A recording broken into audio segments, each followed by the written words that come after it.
वंदे मातरम मेरे प्यारे विद्यार्थियों, welcome to our YouTube channel. मैं हूं डॉक्टर धर्मेंद्र कोरी।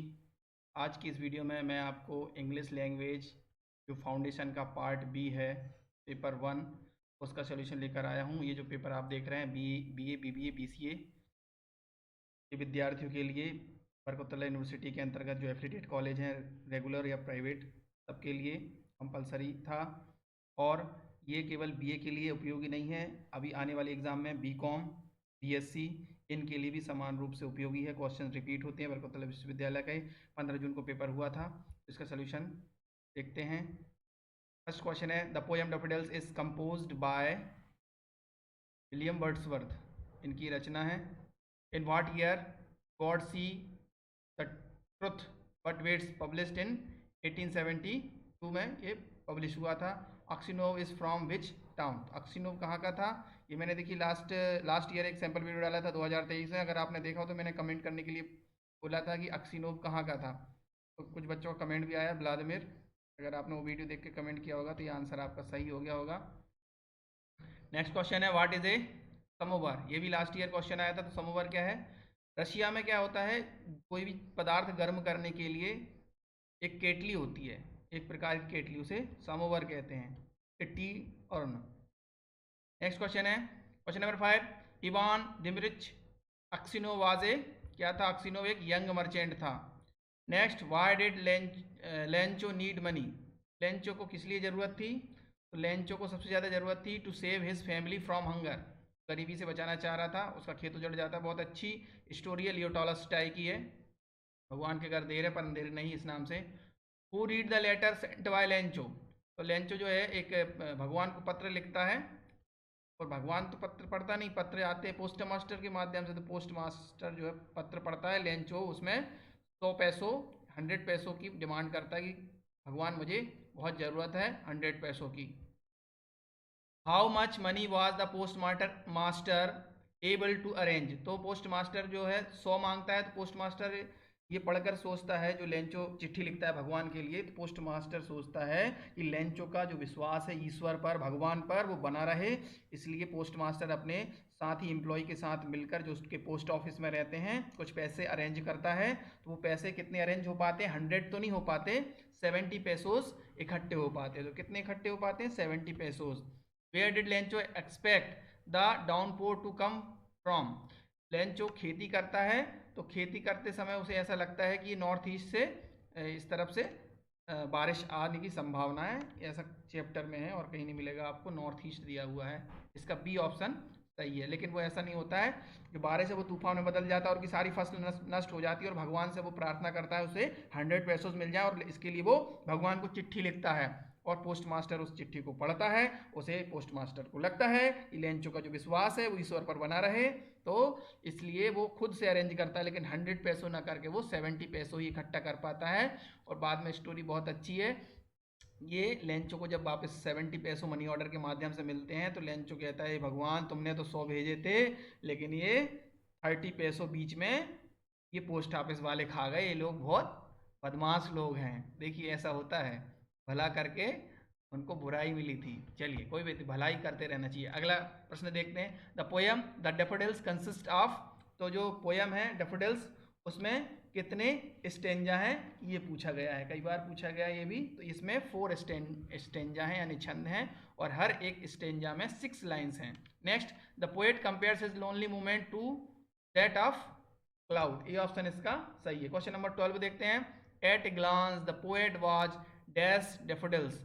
ये भी क्वेश्चन काफ़ी बार आया, अगर पुराने वीडियो आपने देखे होंगे तो जरूर। और चैनल पर नए तो सब्सक्राइब जरूर कीजिए। आप लोग सब्सक्राइब नहीं करते हैं तो और रिकमेंडेशंस नहीं आती। अगर आप सब्सक्राइब कर लेते हैं चैनल को, तो आपको मेरी और भी वीडियो है वो रिकमेंड में आती हैं, जो कि बहुत काम की होती हैं। नेक्स्ट, और आप सर्च भी कर सकते हैं डॉक्टर धर्मेंद्र कोरी के नाम से। तो next question 12, at a glance the poet saw. कितने देखे थे डेफोडिल्स? तो ये क्वेश्चन आया है 10,000 डेफोडिल्स। नेक्स्ट क्वेश्चन है, where were the daffodils fluttering and dancing. ये हुए थे, ब्रीज आता है, तो ब्रीज एयर को भी कहते हैं, जो नदी किनारे जो हवा होती है ना, इन द एयर। इसका डी ऑप्शन इसका सही हो जाएगा। 13 का next question, I wondered lonely as a cloud is an example of simile. ये उपमा अलंकार, इसको हिंदी में कहेंगे। नेक्स्ट क्वेश्चन नंबर 15 देखते हैं। Who is the narrator of the poem the Bengal seller? तो बेंगल सेलर का जो नरेटर है वो सरोजनी नायडू हैं, याद रखिए।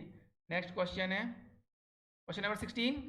Who is the first women to hold the position of governor in independent India? स्वतंत्र भारत में ऐसी पहली महिला राज्यपाल कौन है? तो सरोजनी नायडू को ये सम्मान प्राप्त है। उत्तर प्रदेश की राज्यपाल यानी गवर्नर रही है। नेक्स्ट क्वेश्चन है the bangles of bride represents her laughter laughter and tears innocence purity is all the above आ जाएगा, इसमें डी ऑप्शन सही है। Next who was doctor APJ Abdul Kalam? बताइए आप, APJ अब्दुल कलाम कौन थे? प्रेसिडेंट ऑफ इंडिया, भारत के राष्ट्रपति रहे हैं। Next question number 19 who has written the book the wings of fire? तो विंग्स ऑफ फायर लिखी है आपके डॉक्टर APJ अब्दुल कलाम में, ए ऑप्शन सही है।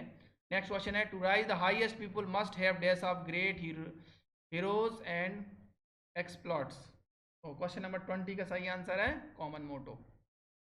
नेक्स्ट क्वेश्चन है, अब पैराग्राफ से है, क्वेश्चन नंबर 21 to 30 10 प्रश्न आए हैं, इसको आप देख लीजिए, पढ़ लिया होगा, मैं इसकी डायरेक्ट आंसर बता देता हूँ आपको। ये जो आप देख रहे हैं ये पैराग्राफ जो है माल न्यूट्रिशन यानी किस पर है? कुपोषण पर आधारित है, जो ठीक से पोषण तत्व तो नहीं मिल पाते हैं उस पर आधारित है, और उस पर क्या क्या मेडिकल ट्रीटमेंट और हेल्थ ड्रिंक्स और हेल्थ प्लान और हेल्थ इन्फ्लुएंसर्स मिलते हैं, इस पर डिपेंड है। क्वेश्चन नंबर 21 देखते हैं हम सीधा। What are the major causes of ill health and death in modern time? Infection, trauma दिया हो, क्रॉनिक डिसीजेज भी है, ऑल द अबव आ जाएगा। क्वेश्चन नंबर 22 देखते हैं। क्वेश्चन नंबर 22 क्या कह रहा है? Dash is common in developed countries? तो माल न्यूट्रिशन इन डेवलप यानी डेवलप्ड कंट्री में भी माल न्यूट्रिशन एक समस्या है। Next micro nutrients are? तो माइक्रो न्यूट्रिएंट्स क्या है? न्यूट्रिएंट्स माइक्रो न्यूट्रिएंट्स इसमें विटामिन बी है। Next health is good in modern time because? तो इसमें क्या है? Health is good in modern time, तो 24 का आ जाएगा। Healthy health technology advance medical facility, तो ये भी ऑल द अबव आ जाएगा ये। नेक्स्ट क्वेश्चन है to know the ingredients is exporting the benefit? यहाँ पर क्या आएगा? इस पे आएगा the study the impact of single micro nutrient, पोषक तत्व के बारे में बात की गई है। Question number 26 pharmaceutical model create?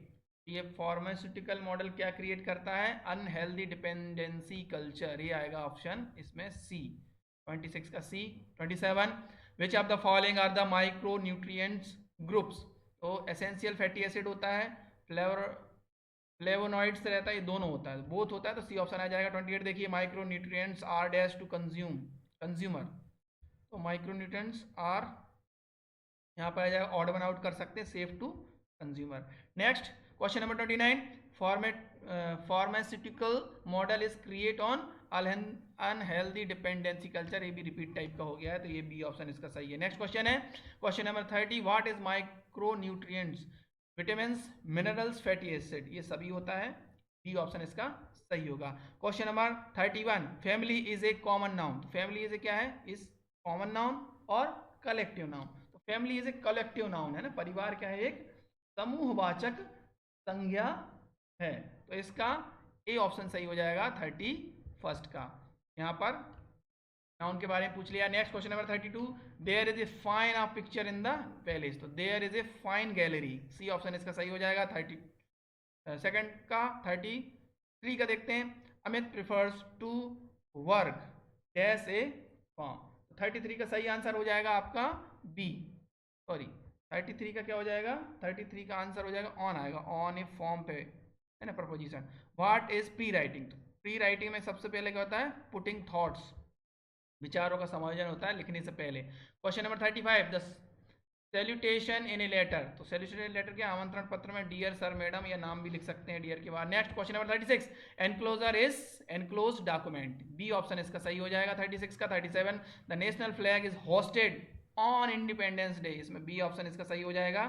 देखिए चैनल को आप जो वीडियो अगर आपको लग रही है इसमें समय लगता है, और आपके अगर आपको लगा है इस वीडियो से आपको कुछ भी सहायता मिली है तो इसको क्या करिए, इसे लाइक करिएगा। कोई भी क्वेरी हो तो आप कॉमन क्वेरी के बारे में बात कर लेता हूं, पर चूंकि ज़्यादा मैं बात करूंगा तो हर वीडियो में क्या वीडियो लंबा हो जाता है और पूरे वीडियो आप देख नहीं पाते हैं, इसलिए ज़्यादातर कॉमन क्वेश्चन ये आता है कि कितने में पास होते हैं, तो आप देखिए 35%। एनईपी के अंतर्गत कोई भी क्वेश्चन पेपर आपको जो दिया जाएगा उसका 35% आप निकाल लीजिए, वो पासिंग मार्क्स होते हैं।